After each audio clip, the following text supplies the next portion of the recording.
మీరు ఎప్పుడైనా అలవాటుగా మారిన ప్రవర్తనలో చిక్కుకుపోయారా? దాన్ని విడిచిపెట్టలేకపోతున్నారా? అది చెడు అలవాటు కావచ్చు, వచ్చే సంబంధ సమస్య కావచ్చు, లేదా మిమ్మల్ని వెంటాడే ఆధ్యాత్మిక పోరాటం కావచ్చు. నమ్మండి, మీరు ఒంటరిగా లేరు. ఈరోజు ఇజ్రాయేలు చరిత్రలోని కాలాన్ని పరిశీలించబోతున్నాం. ఇది పాపం, దాని పరిణామాలు, పశ్చాత్తాపం, విమోచనం అనే చక్రాన్ని దాదాపు ఒక శతాబ్దం పాటు చూపిస్తుంది.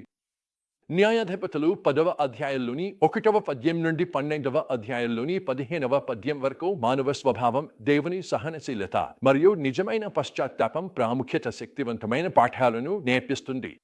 ఈ రోజు మన ముఖ్య సందేశం ఇదే. మానవ హృదయంలో పాపం వైపు మరియు దేవుని మరచిపోయే ధోరణి ఉంది. కానీ నిజంగా ఆయన వైపు తిరిగిన వారికి దేవుని కృప అందుబాటులో ఉంటుంది.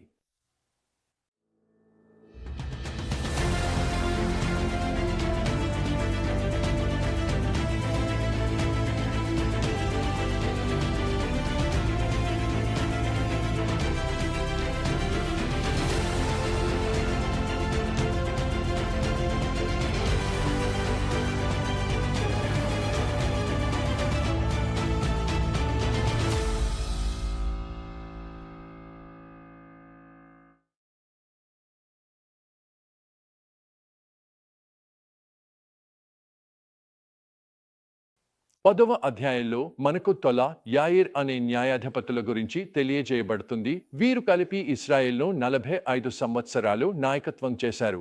కానీ 6వ పద్యంలో మళ్ళీ ఒక పరిచితమైన వాక్యం కనిపిస్తుంది. ఇస్రాయేలు మరల ప్రభువు దృష్టిలో చెడును చేశారు. ఇది మునుపు చూసిన మరియు మళ్ళీ చూడబోయే ఒక చక్రాన్ని ఏర్పరుస్తుంది. ఇస్రాయేలు దేవుని నుండి దూరమై విగ్రహారాధనలో పడిపోతారు. దేవుడు వారిని శత్రువుల బాధ అనుభవించేందుకు ఇస్తాడు. ఇశ్రాయేలు దేవుని సహాయం వేడుకుంటారు మరియు దేవుడు రక్షించేందుకు న్యాయాధిపతిని పంపుతాడు. చక్రం మానవ స్వభావం గురించి ముఖ్యమైన సత్యాన్ని చూపుతుంది.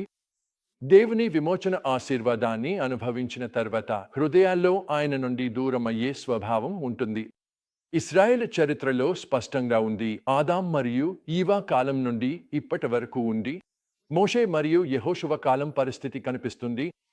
కానీ చెప్పాలంటే మన జీవితాల్లో కూడా ఇదే జరుగుతుందని చూడవచ్చు. 11 నుండి 14 వచనాల్లో ఇశ్రాయేలు దేవునిని సహాయానికి వేడుకున్నప్పుడు ఆయన స్పందన గమనించదగనది. ఆయన గతంలో ఎన్నిసార్లు వారిని రక్షించాడో గుర్తు చేస్తాడు. మీరు ఎంచుకున్న దేవతలను ఆశ్రయించండి, మీరు కష్టాల్లో ఉన్నప్పుడు వారే మిమ్మల్ని రక్షించాలి అని అంటాడు.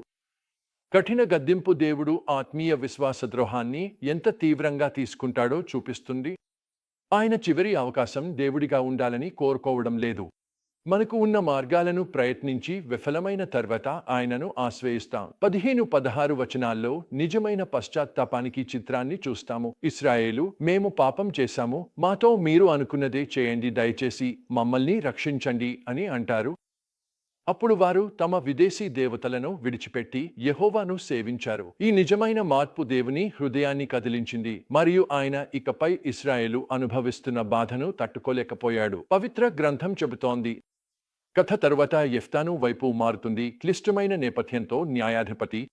ఆయనను శక్తివంతమైన యోధుడిగా, కానీ ఒక వేశ్య కుమారుడిగా, కుటుంబం తిరస్కరించబడిన వాడిగా ఇశ్రాయేలును రక్షించడానికి దేవుడు ఆయన్ను ఎంచుకుంటాడు.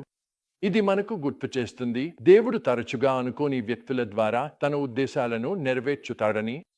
యెఫ్తా మరియు అమ్మోనీల రాజు మధ్య సంభాషణ 11వ అధ్యాయంలో ఇశ్రాయేలు చరిత్రలో యెఫ్తా అవగాహన, అతని మొదటి రాజకీయ ప్రయత్నాలు. కానీ 30-31 వచనాలలో అతని త్వరిత ప్రమాణం వ్యక్తిగత విషాదానికి దారితీస్తుంది. ఇది పరిణామాలు లేకుండా దేవునికి తొందరగా వాగ్దానం చేయడం ఎంత ప్రమాదకరమో మనకు హెచ్చరికగా నిలుస్తుంది.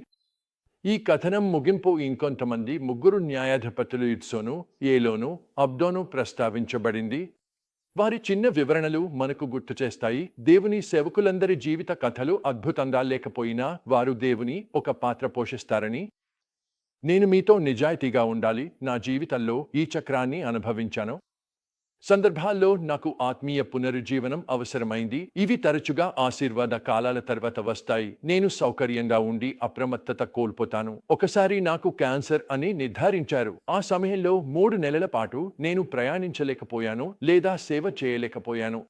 నేను చేయగలిగింది ఒక్కటే, ఇంట్లోనే ఉండి శస్త్రచికిత్స నుంచి కోలుకోవడం. కానీ ఆ నిర్బంధ సమయంలోనే నేను దేవునిని ఆర్తిగా పిలిచాను. ఆయన నన్ను పునరుజ్జీవింపజేశారు. ఆయన పరలోకం నుంచి ఒక తాజాదనాన్ని పంపి నేను ఇంతకు ముందు ఎప్పుడూ అనుభవించని విధంగా ఆయన సన్నిధిని అనుభవించాను. ఆ నిర్ధారణకు ముందు నేను దేవుని విశేష మార్గాల్లో పనిచేస్తూ చూశాను.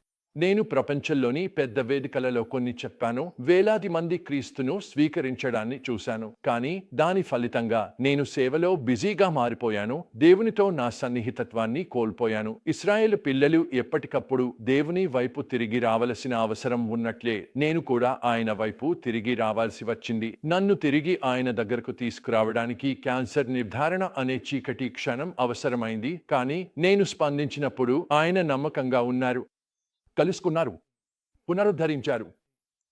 ఆయన ప్రేమ నిజంగా అద్భుతమైనది.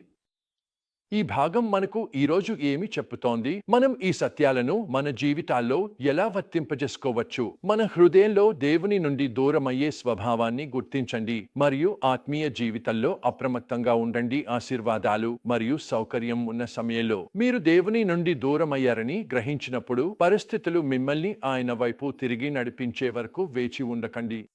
త్వరగా హృదయపూర్వకంగా ఆయన వైపు తిరిగి రావాలని నిర్ణయించు.